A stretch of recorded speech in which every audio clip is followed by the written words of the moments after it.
Bonjour et bienvenue dans cette première vidéo de la semaine, comment réussir sans avoir peur de l'échec lorsqu'on est enfant et atypique. Je suis Sandrine Laurent, j'accompagne les enfants atypiques depuis plusieurs années maintenant. Je suis ravie de vous retrouver pour essayer de répondre à cette réussir sans avoir peur de l'échec quand on est un enfant atypique. Pas simple. En effet. Cette réussite, tout dépend de ce qu'on entend par réussite. À mon sens, la réussite pour un enfant atypique, c'est simplement le fait qu'il sache être bien avec lui-même, être bien avec les autres, être bien à tous les endroits où il se trouve et particulièrement retrouver confiance en lui puisque réussir ce n'est pas nécessairement bien travailler à l'école, avoir un bon travail. Je pense que réussir quand on est un enfant atypique, le plus important c'est de se sentir bien et d'être bien tout le temps, à tous les moments de la journée, même si parfois certains peuvent être difficiles à gérer. Ce que j'ai envie de partager avec vous, la peur de l'échec, c'est normal. C'est un processus qui est en lien avec la confiance en soi. En effet, l'enfant, progressivement, construit sa confiance en fonction des actions qu'il fait chaque jour dans son quotidien. Et puis, de temps en temps, il échoue. Alors, il échoue, est-ce que c'est une notion d'échec ou c'est simplement une expérience? Tout dépend de la vision que l'on propose à l'enfant. Si on propose un échec comme une expérience, je pense que c'est plus facile à vivre pour un enfant, même si en soi, ça peut être un échec.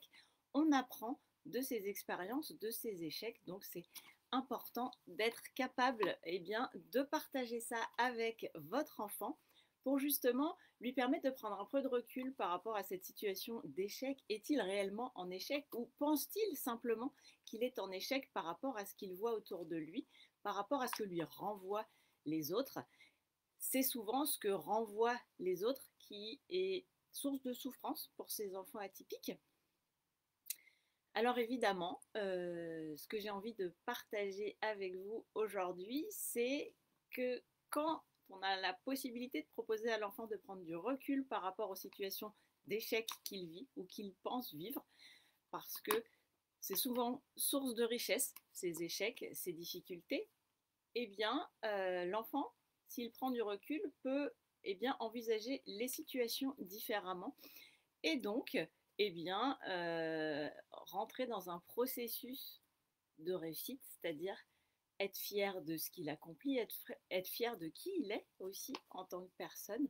Et c'est vraiment ce que j'avais envie de partager avec vous aujourd'hui, puisque la peur peut avoir des principes intéressants, mais peur de l'échec, ça empêche simplement de faire des actions pour aller vers ce qui plaît le plus à l'enfant, ce pourquoi il est fait dans cette vie, et donc lui proposer des outils pour être capable de prendre du recul face à la situation et en plus lui montrer que quand il prend du recul face aux situations, il est capable de se sentir bien mieux dans son corps et dans sa vie et dans ses situations de vie au quotidien.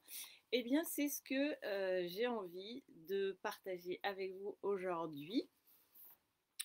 Et puis, justement, cette vidéo fait partie de mon événement que j'ai appelé Enfants atypiques, force ou faiblesse. Comme je vous l'ai dit, j'accompagne les enfants atypiques depuis de nombreuses années maintenant et je comprends bien leur mode de fonctionnement et j'ai vraiment développé de nombreux outils pour les aider. Donc, j'ai envie de vous inviter à mon atelier en ligne de dimanche matin que j'ai appelé le mystérieux point commun des enfants atypiques, que j'ai envie de partager avec vous dimanche matin à 10h. Donc, pour vous inscrire, vous avez un lien d'inscription dans la description de cette vidéo. Je vous invite à cliquer sur ce lien. Je serais vraiment ravie de partager ce moment avec vous. Je pourrai répondre à toutes vos questions en direct dimanche matin à 10 heures. En attendant, si vous avez des questions à me poser, posez-les dans les commentaires de cette vidéo et j'y répondrai dans une vidéo cette semaine.